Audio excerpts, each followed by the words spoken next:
रामनवमी में मुसलमानों पर हो रहे हमले को लेकर 56 मुस्लिम देशों का संगठन ओआईसी की बड़ी बैठक से मोदी और शाह परेशान। रमजान में मुसलमानों के लिए बड़ी खुशखबरी।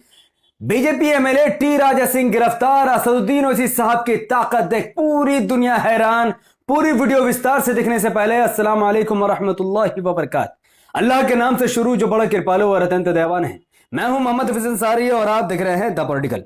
31 मार्च 2023 को रामनवमी के दिन भारत के 6 राज्यों में हिंसा की खबरें आई हैं, जिसमें सबसे बड़े 2 राज्यों में ज्यादा बड़ी हिंसा हुई। इसमें से एक पश्चिम बंगाल और दूसरा बिहार है।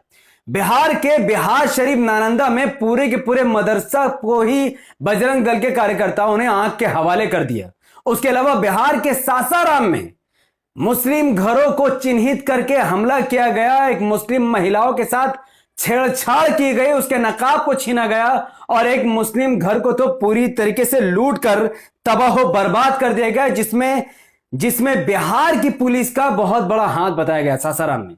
जिसके बाद देश के सबसे बड़े पढ़े लिखे नेता असदुद्दीन ओवैसी साहब ने नीतीश कुमार को तंज कसते हुए उनको कहा कि सरकार आपकी थी, पुलिस आपकी थी, आखिर मुसलमानों का घर क्यों लूटा, क्यों मुसलमानों की मस्जिद और मदरसे को जलाया गया। जिसके बाद नीतीश कुमार ने जवाब देने के बजाय ओवैसी साहब को बीजेपी का एजेंट कह के पूरी दुनिया में अपने खिलाफ थू-थू का माहौल खड़ा कर दिया।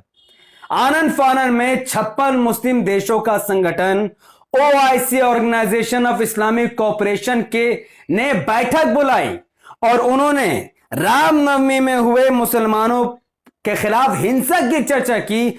उन्होंने कहा कि रामनवमी को लेकर भारत के कई राज्यों में मुसलमानों के खिलाफ हमले की खबरें आई है, जो कि बड़ी निंदनीय है। ओआईसी के जनरल सेक्रेटरी ने बयान दिया। उन्होंने कहा कि रामनवमी में मुसलमानों पर हमला किया जाना, मस्जिद जलाना, मदरसे जलाने, लाइब्रेरी जलाना, कई किताबों को जलाना, ये सब कट्टरवादी हिंदुत्व संगठन के लोग कर रहे हैं। और ऑर्गेनाइजेशन ऑफ इस्लामिक कोऑपरेशन के जनरल सेक्रेटरी यानी 56 मुस्लिम देशों के जनरल सेक्रेटरी ने भारतीय सरकार को कहा कि भारत में जो मुसलमानों को टारगेट करके मारा जा रहा है हिंदुत्व संगठन द्वारा, उसको रोके, मुसलमानों की सेफ्टी को, सुरक्षा को सुनिश्चित करे, जल्द से जल्द वो हमला करने वाले लोगों पर कार्रवाई करे।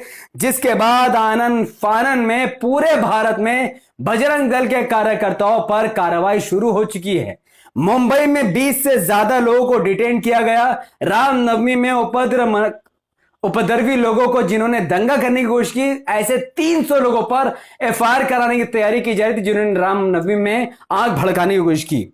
उसके अलावा उसी महाराष्ट्र के जलगांव में 45 से ज्यादा लोगों को अब तक अरेस्ट किया जा चुका था, जिन्होंने रामनवमी में उत्पात मचाया था।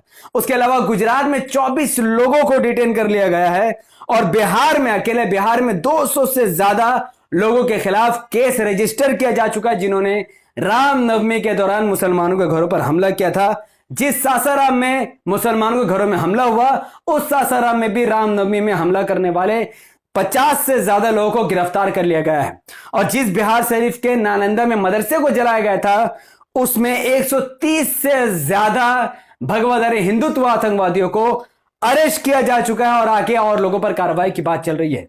उसके बाद पश्चिम बंगाल में भी दंगा करने वाले रामनवमी में जो जुलूस निकाले थे, हथियार लेकर एक लड़के का वीडियो वायरल हुआ था, पूरे भारत में वीडियो वायरल था। उस लड़के का नाम को चिन्हित कर लिया गया। उस लड़के का नाम सुमित शॉ है। जी हां, यह लड़का महज 19 साल का है। इसका नाम सुमित शॉ है, जो कि भारतीय जनता पार्टी के झंडे के साथ लोगों को दिख रहा था। वेस्ट बंगाल के पुलिस ने बिहार में जाकर इसे धर दबोचा है। जिसके बाद तृणमूल कांग्रेस ने यह दावा किया कि यह भारतीय जनता पार्टी का कार्यकर्ता है और बीजेपी ही देश में दंगा लगाना चाहती है। जबकि भारतीय जनता पार्टी ने इस लड़के को इतना बड़ा झटका दिया है जिसका आप उम्मीद नहीं कर सकते हैं। भारतीय जनता पार्टी ने सुमित शॉ के बारे में कहा कि यह हमारा कार्यकर्ता नहीं बल्कि टीएमसी का कार्यकर्ता और हमने कोई दंगा वंगा नहीं कराना है।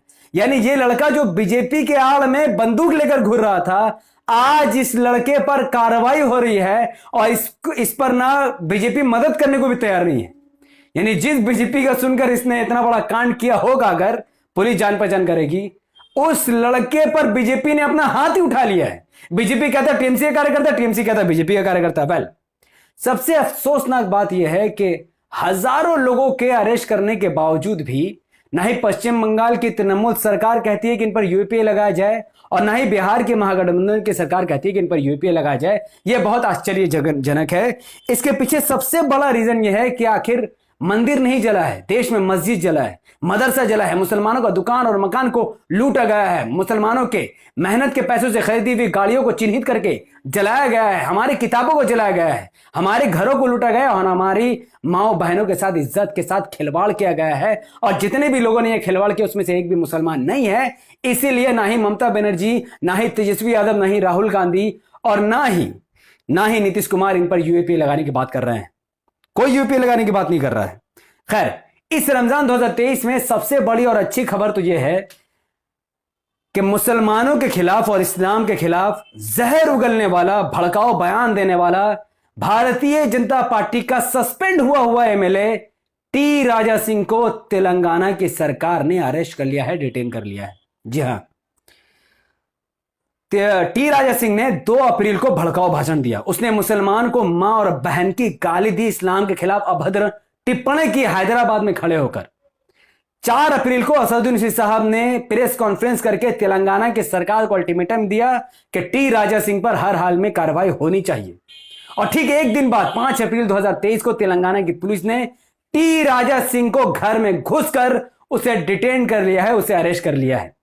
इस वक्त तेलंगाना के अफजलगंज की पुलिस ने टी राजा सिंह पर सेक्शन 153A और सेक्शन 506 के आधार पर उसके खिलाफ केस दर्ज कर लिया है। यानी उसके खिलाफ वो धाराएं हैं जो कहती है कि टी राजा सिंह ने 2 धार्मिक लोगों के खिलाफ जहर भरने की कोशिश की, देश का माहौल खराब करने की कोशिश की। और अब टी राजा सिंह का जेल से बाहर आना नामुमकिन है, क्योंकि टी राजा सिंह को तेलंगाना की हाई कोर्ट ने इस बुनियाद पर बेल दी थी कि टी राजा सिंह आज के बाद से कभी भी कोई भड़काऊ भाषण नहीं देगा, कोई हेट स्पीच नहीं देगा। और बेल मिलने के बावजूद भी तेलंगाना में के अंदर, हैदराबाद के अंदर टी राजा सिंह ने भड़काऊ भाषण दिया, मुसलमानों के खिलाफ जहर उगला, जिसके बाद एक बार फिर उसे डिटेन कर लिया गया है। और अब आने वाले वक्तों में किसी भी हालत में टी राजा सिंह को जमानत नहीं मिल सकती है। तो एक तरफ बिहार की सरकार है जो कहती है कि बीजेपी दंगा करवाना चाहती थी, बीजेपी ही दंगा कराना चाहती है। एक तरफ वेस्ट बंगाल में ममता बनर्जी की सरकार, टीएमसी की सरकार है जो कह रहे हैं कि बीजेपी ही दंगा कर रही है। लेकिन ये दोनों दंगा रोकने में विफल रहे हैं, ये दोनों यूएपीए लगवाने में विफल रहे हैं। सरकार इनकी है, पुलिस इनकी है, प्रशासन इनकी है। 15 मिनट में जिस दंगा को रोका जा सकता था उस दंगा को होने दिया गया। बिहार में मदरसा जल गया, नीतीश कुमार अफ्तार पार्टी कर रहे थे, तेजस्वी यादव अपने बच्चे की खुशी में बिजी थे, दिल्ली में बिजी थे, और यहां राहुल गांधी का कोई पता ही नहीं था, जबकि इन सब ने मुसलमानों का वोट खाया हुआ है। वही पश्चिम बंगाल में ममता बनर्जी की सरकार मौजूद है, उनकी पुलिस मौजूद है, उनके पूरा फोर्स मौजूद है। 15 मिनट में दंगा रोका जा सकता था, उसके बावजूद भी वेस्ट बंगाल के हावड़ा में दंगा कराया गया। दंगा नहीं हुआ है, मुसलमानों पर हमला हुआ है। और यह बहुत बुरी बात है। पश्चिम बंगाल और बिहार के मुसलमानों को सोचना चाहिए कि अगर बीजेपी को हराने के लिए ही इनको वोट देना है ताकि देश में दंगा ना हो, उसके बावजूद भी अगर दंगा हो जाए, मुसलमानों के मदरसों को जला दिया जाए, किताबों को जला दिया जाए, उनके घरों को लूट लिया जाए, उनकी गाड़ियों को जला दिया जाए, उनकी माओ बहनों के साथ अभद्र सलूक किया जाए, तो फिर इनको वोट देने का क्या मतलब है?